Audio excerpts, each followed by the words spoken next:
going to ride that.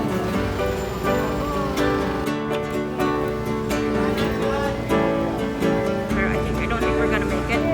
Bye-bye, Visayas. Bye, Rich. Daw yun, bye.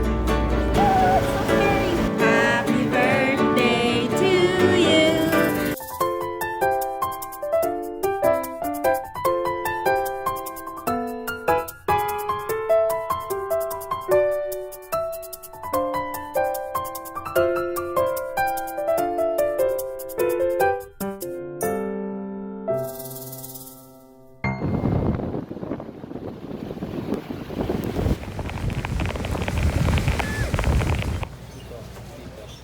So we are in line now. The ticketing office is now open. We're going to pay 140 for regular, and then senior for 100, and then the car is 450, both for SUV or pickup. Tatlo po. Dalawang senior. Ito pa yung senior ID. Bali, sa tatlo, sa 9 ba yan? Apo. Salamat po. Yung car costs 2,450 and free yung driver, and then a senior citizen is 100 pesos. And then we have to go to this municipal collection booth. We paid 80 pesos for the three of us. We have to go to the Coast Guard office. Meron lang, tinanong nila kung ilan nasakay, and then nilagay sila. And we have to go to this booth. Thank you. You have to go to this booth to pay the terminal fee ticket, which is, oops, I'm gonna show it to you. PPA, it's not PPE. They keep saying it's PPE, but PPE, alam ko is personal protection equipment yun. So we're going to pay the port fee, which is, or Roro terminal fee ticket. And these are the rates of the PPA. So this is the Roro terminal fee ticket. This is for vehicles only. So kami, dito kami pasok. Mas malaki yung SUV pero mahal ang pickup. Then for pickup, 250. Tapos we have to go inside this building because we have to pay the terminal fee, which is 17 pesos per person. Pero if senior citizen, free. So bali sa case namin, isang person lang ang nagbayad because my parents are already senior citizen. So after this, pwede na kami, tapos na kami, papasok na kami. Pwede na pumasok yung sasakyan dito sa loob ng port. Yan yung itsura niya. And we are going to ride that ship, which is the Montenegro line. Ang alis pa daw ng ship is 6 p.m. Tinanong ko kung bakit ang tagal because what time is it now? It's 4:30. Later. So we are now moving. I'm gonna show it to you. The name of our ship is Maria Oliva. I've been waiting for more than an hour, I think.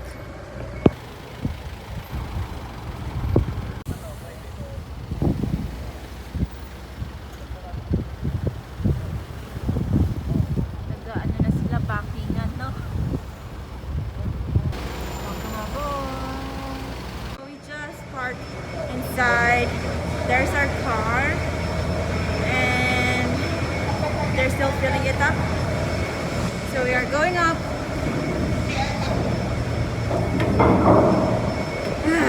Trying to do some work, edit some vlog. Tapos 1 week na ako hindi pa kaya nakakapag-post. Amazing. Balikan ko yun.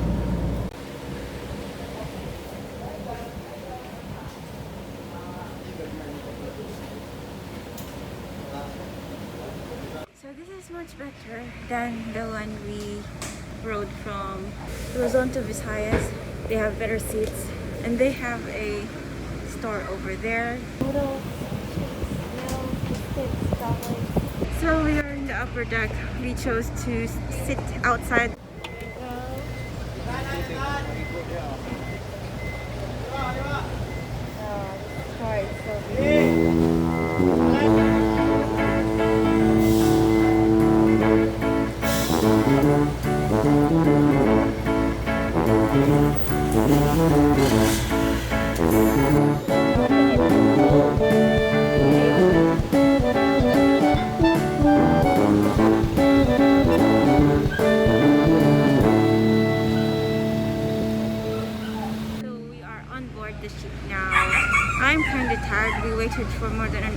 2 hours or more, I don't know. We plan to be in Butuan City to stay there overnight sana, pero I don't think we're gonna make it. So I think we're gonna do the overnight at Surigao City. They're still loading the boat, and I think 3 more cars, and I think we're done. So that's the port of San Ricardo, which is part of Southern Leyte. And look at the sky, so pretty. So that's Visayas, Southern Leyte, and I think Mindanao is over there. In less than 2 hours, I think we'll be in Mindanao, and we're almost at the end of our road trip. It's automatic. Oh, they're reeling it in both sides. Okay, bye-bye, Visayas. Sasabayan daw natin sila. Pirates daw yan, pirates.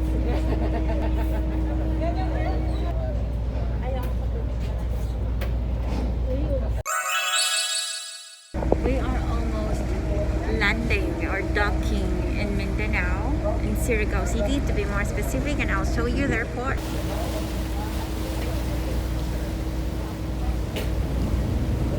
The name of the port is Lipata Port in Surigao City. So that's their passenger terminal building. Port of Lipata, Surigao City. And we are almost there. Oh, we're going to dock over there.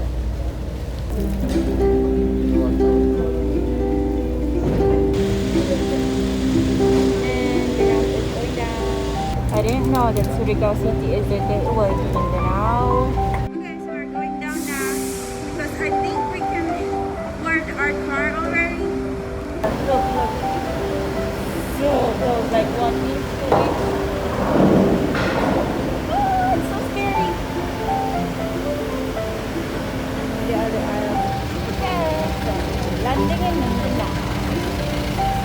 Mindanao needs to run. Yay! We are now in Mindanao. Good morning. It's day, I don't even know, I forgot. But it's May 14 and we're checking out of our hotel here in Surigao City, and we're going to head down to Bukidnon to meet up with some friends. But dapat inend ko na tong vlog na to last night, but I was so tired, dead tired. So I'm going to end it right now, but before I'm going to end this, I want to show to you the lobby of our hotel and the place of our hotel. This is the main highway of Surigao City. This one is going to Bukidnon and CDO. This one is going back to the pier. And here's the name of our hotel. The Tard Place Bed and Breakfast. That's their telephone number. And this is what it looks like outside. So let's go inside. You have to do the possible hand sanitizer and the temperature. Try calling again another number.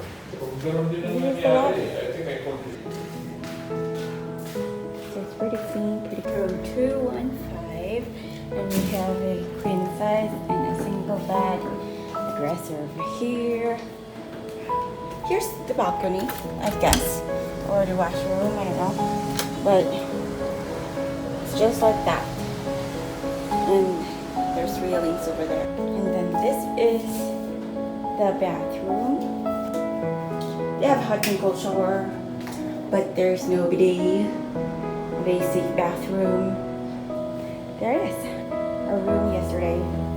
We're checking out right now. Another thing before you consider this hotel, their breakfast and their restaurant, I think, is not yet open. So basically just bed sila, not breakfast. Basically rooms lang. And basic rooms lang talaga sila. So you can see here they have a, I don't know, breakfast nook. So, okay, right now we are going to head out, going to Bukidnon. Good afternoon. We're here at Butuan City and we are having lunch at Ocean Bounty Seafood Market and Restaurant. So, my birthday kasi kasama namin, which is Diwa, happy birthday! And we're having lunch here. Actually, 2 restaurants na pinuntahan namin. Only seafood, something Pak and Skim, I forgot. But they're all closed because maybe of the pandemic. So, we went to this Ocean Bounties. Okay naman ang reviews niya sa Google. So, we opted here. This is a seafood and parang dampa style. So, we are going inside to choose our food and then we are going to buy the seafood dun sa market nila. So we are going inside now to choose the seafood. Just like a dampa. So how many breasts in here?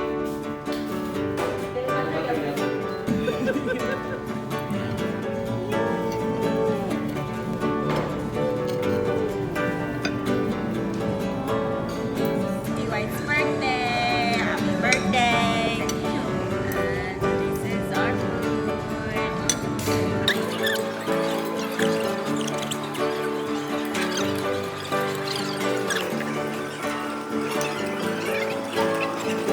Happy birthday to you. Happy birthday to you. Happy birthday, happy birthday. Happy birthday to you.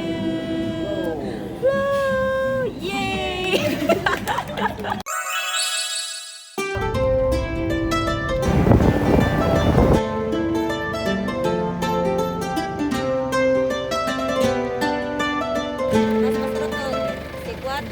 Parang okay. Saan po kayo, sir? Parang korma nga. Okay pa, sir. Sabi niya, it's ground corn mixed with butter, sugar, and milk. So parang siyang cornmeal. Masarap siya with coffee or chocolate. They said that the product of Claveria, the municipality of Claveria, is corn. But they have other produce like coffee. Ano pa nga isa? Tomatoes, I think. But their most famous is the corn. Binake. No, binake. That's an experience. The binaki. Binaki, what is it? I keep forgetting it. Binaki is very sustainable. It's wrapped in the corn leaves. Wala silang available rooms that will fit all of us. So we got the connecting room, which is, this is the first room. We have a double bed, a single bed. This is a sink, of course, and me. And the bathroom. May bidet naman siya, pero why is it super high? Anyway, there's hot and cold. There, pretty clean. This is the basic, and this is the connecting room. So there's a door, and yeah, there's a sofa bed, a single room, a double bed, and of course another bathroom over here. There you go, hot and cold. There's a bidet. So, and there's a refrigerator. So. Pretty cool, pretty neat, basic. I have to end this vlog, it's been too long. This vlog is about crossing Visayas to Mindanao. So, if you like this video, you know the drill, comment below what you think about this video and if you have done that ferry from Visayas to Mindanao. And don't forget to subscribe to my channel, like this video. Of course, if you are subscribing to my channel, you'll get notified once I uploaded a new video in my channel. So, I gotta say goodbye. See you in my next travel vlog. Bye!